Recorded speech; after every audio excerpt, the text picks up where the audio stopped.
क्या कह रहा है वो क्वेश्चन नंबर 20 में कि which of the following is a false statement. भैया फॉल्स स्टेटमेंट देखना है, चलो फॉल्स स्टेटमेंट ढूंढते हैं। ठीक है, पहला देखो फॉल्स स्टेटमेंट ढूंढते हैं हम लोग। पहला ऑप्शन कह रहा है a vector can not be divided by another vector.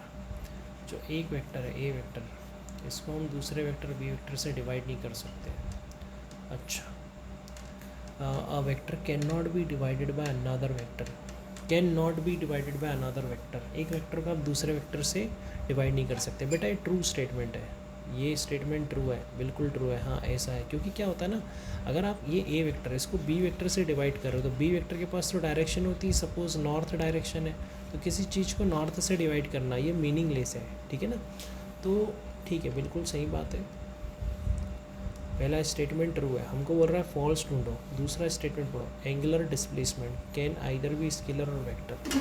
अच्छा, ये जो एंगुलर डिस्प्लेसमेंट है बेटा, एंगुलर डिस्प्लेसमेंट, एंगुलर डिस्प्लेसमेंट के बारे में पूछ रहा है।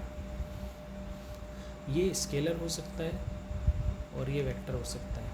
बेटा जब आपको सर्कुलर मोशन पढ़ाऊंगा ना तब आपको ये बात समझ में आएगी। फ़िलहाल ये बात याद रखें, ये स्टेटमेंट ट्रू होता है, ये आपको समझ में आएगा जब आपको जब पढ़ाया जाएगा सर्कुलर मोशन, जिसमें आपको एंगुलर डिस्प्लेसमेंट के बारे में बताएंगे। तब आप एक एक्टिविटी से ये समझ पाओगे कि एंगुलर डिस्प्लेसमेंट अगर बहुत कम है तो वो होगा वेक्टर, और अगर एंगुलर डिस्प्लेसमेंट ज़्यादा है तो वो होता है स्केलर। चलो, है ना।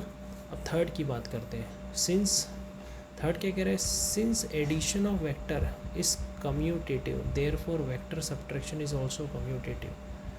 Since addition of vectors is commutative, is commutative, ध्यान से बात सुनो। जैसे देखो, कम्यूटेटिव का मतलब होता है कि ए वेक्टर प्लस बी वेक्टर और B vector plus A vector क्या होते हैं, बराबर होते हैं, है ना।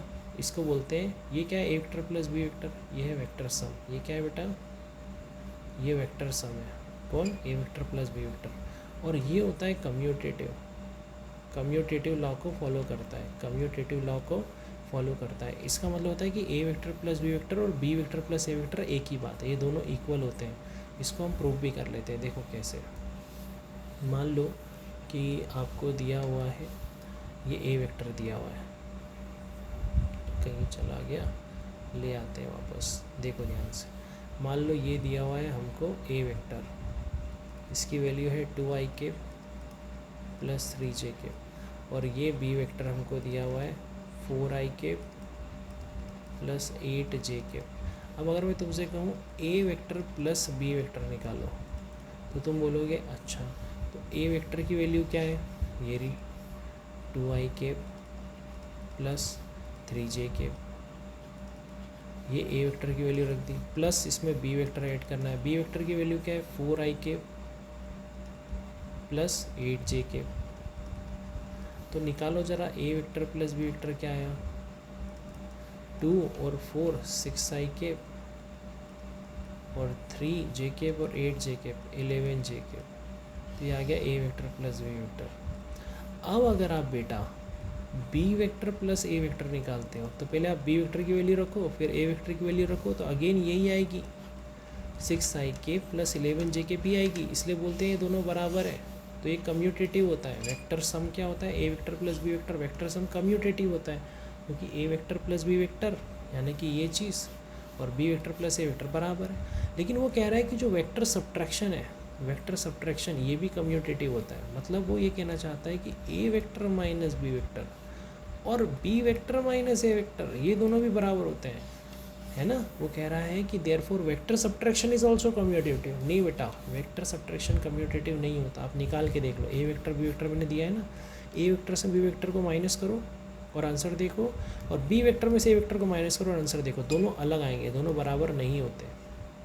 तो इसलिए थर्ड स्टेटमेंट क्या है, फॉल्स है। थर्ड स्टेटमेंट इज़ फॉल्स, ठीक है।